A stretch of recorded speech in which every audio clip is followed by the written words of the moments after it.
remember the nerds and bully as the ultimate victims. The weak kids, crying in the hallways, getting stuffed into lockers, and being used as punching bags by everyone. But if you actually pay attention to the details, you'll discover something chilling. The gang that was supposed to be the weakest is actually the most terrifying. Not because they're physically strong, but because they are smarter than everyone else. And worse, they are willing to use the most sinister, calculated methods to get their revenge. Let's start with their sheer firepower. While the jocks and the greasers rely on raw fists, baseball bats, or rusty pipes, the nerds are the only gang wielding actual high-tech weaponry inside the school. They are the masterminds behind the hydraulic Spud Gun and the devastating bottle rocket launcher. But it doesn't stop at artillery. They are literal geniuses in chemical warfare. By locking down the school science lab, they manufacture stink bombs and itching powder to completely paralyze their enemies without ever taking a hit. Up close, they are weak, but from a distance, they are the most lethal army Bullworth Academy has ever seen.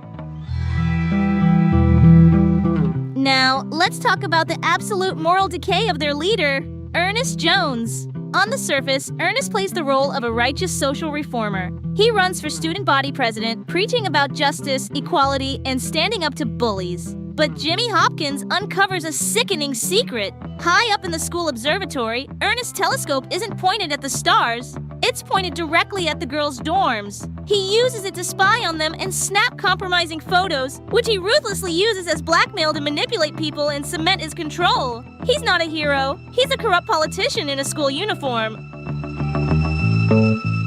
One of the most intense moments in the game is when Jimmy invades their hidden base, the Stronghold. This is where you realize the nerds view reality like a tactical war video game. They transform into a highly organized militia, ready to sacrifice everything to defend their territory. During the siege, Ernest entrenches himself behind a mounted rapid-fire Spud cannon. This tactical setup proves that underneath the geeky exterior lies a terrifyingly calculated military mindset when they are pushed into a corner.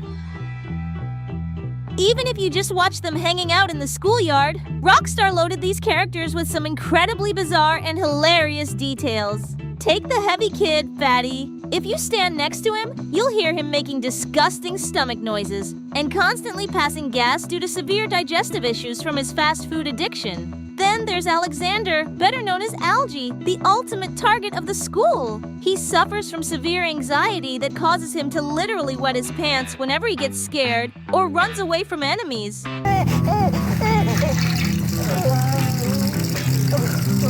And whenever a nerd actually manages to land a hit on someone, they pull off this incredibly arrogant, overcompensated celebration that screams deep-rooted insecurity.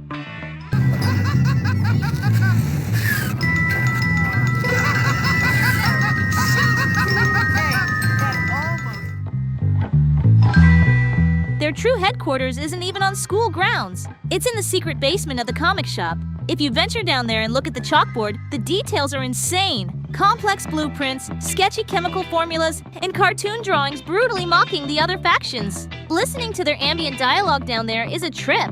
They bounce between brilliant, high-level discussions about astrophysics and bitter, resentful rants fueled by a massive inferiority complex toward the jocks. I love mathematics. It's the key to the universe. I love to study in the library. It's so peaceful, and there are no bullies. If only I was locked in an ivory tower with all the math books in the world.